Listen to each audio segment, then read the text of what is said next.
Raffi Ahmad dan Nagita Slavina mengaku menyerahkan kartu ATM-nya pada asisten hingga tak tahu besarnya pengeluaran hariannya. Jika uang tersebut habis, maka sang asisten tinggal melapor ke Raffi Ahmad untuk diisi ulang kembali.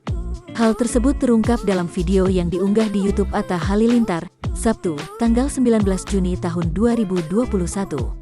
Pada video itu Raffi Ahmad bersama sang istri, Nagita Slavina, sedang mengobrol dengan Atta Halilintar.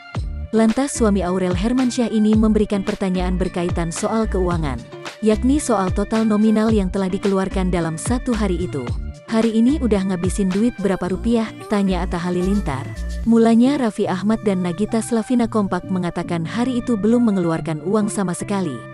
Namun, ayah satu anak menerangkan tak pernah tahu nominal pengeluaran setiap harinya.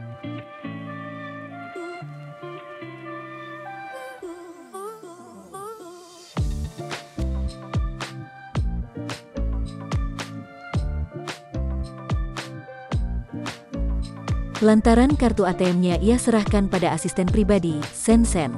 Gue itu nggak pernah tahu sumpah, jadi ATM itu si Sen yang tahu. Jadi gue mah nggak tahu hari ini gue keluar duit berapa, terang Raffi Ahmad. Raffi Ahmad menerangkan saat ini ada orang yang mengurus keuangannya. Terkadang kartu ATM tersebut diisi sebanyak 20 juta rupiah dan tidak untuk jangka waktu tertentu.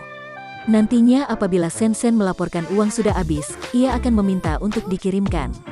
Jadi kadang dia suka ngirim 20 juta rupiah, udah taruh aja di ATM itu. Nanti kalau si Sen udah habis, minta lagi, jadi gue nggak pernah tahu, tambahnya.